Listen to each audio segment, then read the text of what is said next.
नमस्ते दोस्तों। Edelweiss mutual fund के मनी कनेक्ट पॉडकास्ट के इस नए एपिसोड में एक बार फिर से आपका स्वागत है। इस पॉडकास्ट में हम इन्वेस्टर्स को रामायण के किस्सों के जरिए सही तरीके से इन्वेस्टमेंट करने की राह दिखाते हैं ताकि वे अपनी फाइनेंशियल जर्नी को और भी बेहतर बना सकें। रामायण पर आधारित मनी कनेक्ट पॉडकास्ट के अब तक के एपिसोड से हमें इन्वेस्टमेंट के बारे में कई बहुमूल्य सीख मिली है। इन एपिसोड्स ने हमें सिखाया कि छोटी छोटी बचत करके हम भी अपनी सेविंग्स को बड़ा बना सकते हैं। साथ ही हमने फाइनेंशियल एडवाइजर की सलाह की अहमियत के साथ साथ यह भी सीखा कि लंबे समय तक इन्वेस्टमेंट करके हम बड़ी पूंजी जमा कर सकते हैं।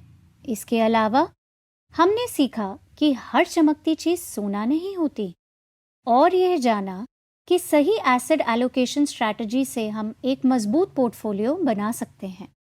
सचमुच अब तक हम इन्वेस्टमेंट के बारे में काफ़ी कुछ सीख चुके हैं।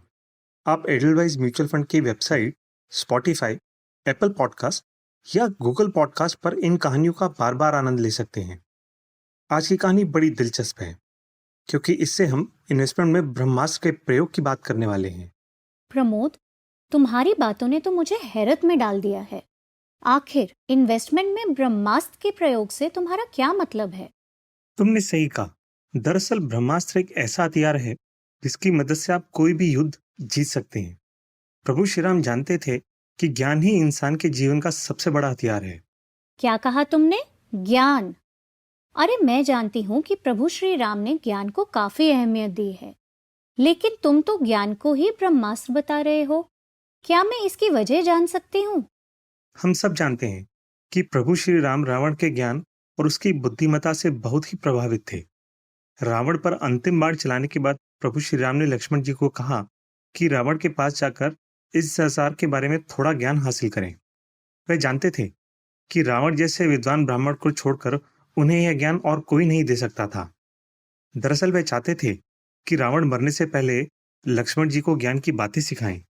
प्रभु श्री राम ज्ञान की अहमियत को अच्छी तरह समझते थे और वे जानते थे कि हम हर इंसान से कुछ न कुछ जरूर सीख सकते हैं। बिल्कुल सही कहा। इसलिए लक्ष्मण जी ने अपने बड़े भैया की आज्ञा का पालन किया और रावण की सिर के पास खड़े हो गए। लेकिन रावण ने ना तो उनकी ओर देखा और ना ही उन्हें कुछ कहा। हारकर लक्ष्मण प्रभु श्री राम के पास लौट आए। तब प्रभु श्री राम ने लक्ष्मण जी को बताया कि अगर हमें किसी से कुछ सीखना है तो हमें कभी भी उसके सिर के पास खड़ा नहीं होना चाहिए, बल्कि उसके चरणों के पास खड़े रहना चाहिए।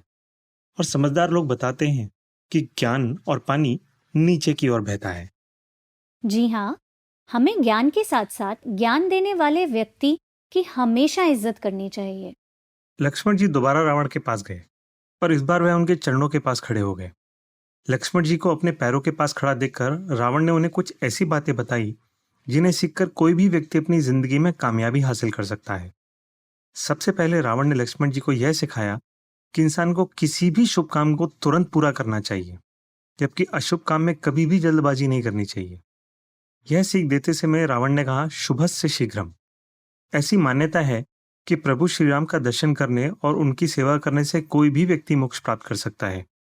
रावण ने लक्ष्मण जी को बताया कि वह प्रभु श्री राम को पहचान नहीं पाया और इसीलिए उनका आदर स्वागत नहीं किया। प्रभु श्री राम के आदर स्वागत में देरी की वजह से ही रावण को मोक्ष मिलने में देरी हुई।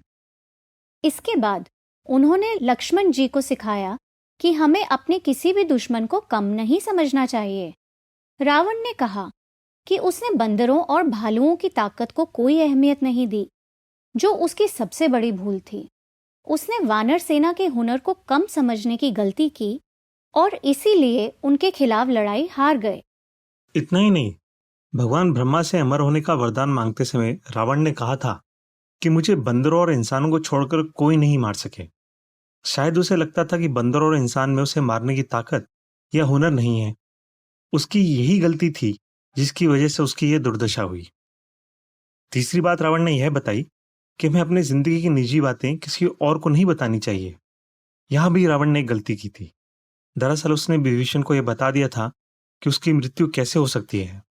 रावण जानता था कि यह उसकी सबसे बड़ी भूल थी। अब मैं समझ गई कि इन बातों को सीखकर कोई भी व्यक्ति अपने जीवन में कामयाबी पा सकता है, लेकिन इन बातों से एक इन्वेस्टर को कामयाब होने में कैसे मदद मिल सकती है, सबसे पहले तो हमने यह सीखा कि हमें किसी भी शुभ काम में देरी नहीं करनी चाहिए। यह बात इन्वेस्टमेंट पर भी लागू होती है। हमें अपनी इन्वेस्टमेंट या फाइनेंशियल प्लानिंग जर्नी शुरू करने में देरी नहीं करनी चाहिए। अगर हम समझदारी से और जल्द से जल्द अपनी इन्वेस्टमेंट जर्नी शुरू करें, तो हमारे लिए अपने फाइनेंशियल गोल्स को हासिल करने की संभावनाएं बढ़ जाती हैं। जी हाँ, और ये इन्वेस्टमेंट हम सिस्टमैटिक इन्वेस्टमेंट प्लान यानी कि SIP के द्वारा भी शुरू कर सकते हैं। SIP एक ऐसा इन्वेस्टमेंट वाहन है जिससे हम एक निष्कर्ष रकम हर हफ्ते, हर महीने या हर 3 महीनों में किसी भी म्यूचुअल फंड स्कीम में इन्वेस्ट कर सकते हैं। अगर हम लंबे समय तक SIP जारी रखें तो हम कंपाउंडिंग और रुपी कॉस्ट एवरेजिंग का भी फायदा उठा सकते हैं।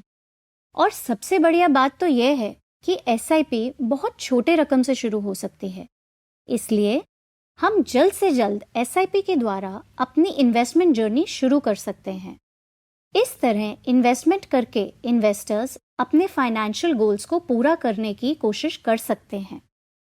रावण ने बानरों के बल को नजरअंदाज करके बहुत बड़ी गलती की।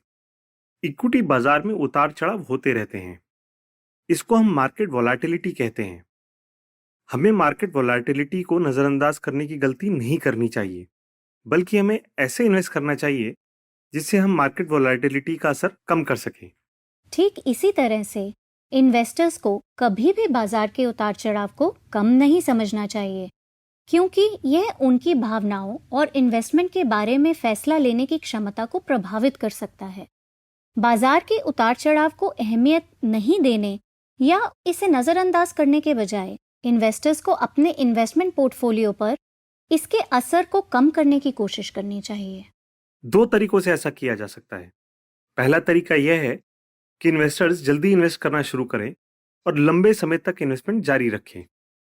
लंबे अरसे के लिए इन्वेस्टमेंट करके हम रोज रोज के उतार चढ़ाव का अपने पोर्टफोलियो पर असर कम कर सकते हैं। दूसरा तरीका यह है कि इन्वेस्टर्स को SIP के जरिए इन्वेस्टमेंट करना चाहिए। चूंकि इसमें निश्चित समय में इन्वेस्टमेंट किया जाता है, हम रुपी कॉस्ट एवरेजिंग के जरिए अपने पोर्टफोलियो पर मार्केट वोलेटिलिटी का असर कम कर सकते हैं। और अंत में हमेशा याद रखें कि आपकी फाइनेंशियल जर्नी से जुड़ी बातें निजी और गोपनीय होती हैं। हमें ना तो हर किसी से इस बारे में बात करनी चाहिए और ना हमें बाजार के र्यूमर्स और टिप्स को सुनना चाहिए, बल्कि हमें अपनी इन्वेस्टमेंट सिर्फ अपने फाइनेंशियल एडवाइजर से ही डिस्कस करनी चाहिए और उसकी एडवाइस सुननी चाहिए। और हमें ये नहीं भूलना चाहिए कि हमें फाइनेंशियल एडवाइजर की सलाह के साथ साथ उन्हें सम्मान भी देना चाहिए, क्योंकि उनकी सलाह से हम अपनी फाइनेंशियल जर्नी को और बेहतर बना सकते हैं। इसलिए एडवाइस जरूरी है। और सबसे बड़ी बात याद रखिए कि ज्ञान ही आपका सबसे बड़ा ब्रह्मास्त्र है। हमेशा ज्यादा से ज्यादा सीखने का प्रयास करें और कभी भी अपनी ईगो को दूसरों से सीखने में रुकावट नहीं बनने दें। तो दोस्तों, आज के एडलवाइज म्यूचुअल फंड के मनी कनेक्ट पॉडकास्ट की इस दिलचस्प कहानी को हम यहीं समाप्त करते हैं। आप इस पॉडकास्ट के साथ साथ हमारे पिछले एपिसोड्स की कहानियों को एडलवाइज म्यूचुअल फंड की वेबसाइट, स्पॉटिफाई, एप्पल पॉडकास्ट या गूगल पॉडकास्ट पर भी सुन सकते हैं। आपका दिन शुभ हो।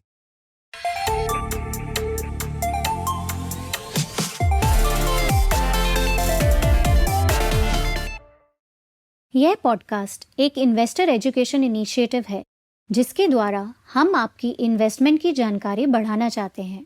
KYC प्रक्रिया, सेबी के पास रजिस्टर्ड हमारे म्यूचुअल फंड की सूची और शिकायतों के निपटारे के बारे में ज्यादा जानकारी के लिए हमारी वेबसाइट पर जाएं। म्यूचुअल फंड इन्वेस्टमेंट बाजार के जोखिमों के अधीन है। कृपया योजना से संबंधित सभी दस्तावेजों को ध्यान से पढ़ें। Mutual fund investments are subject to market risk. Read all scheme-related documents carefully.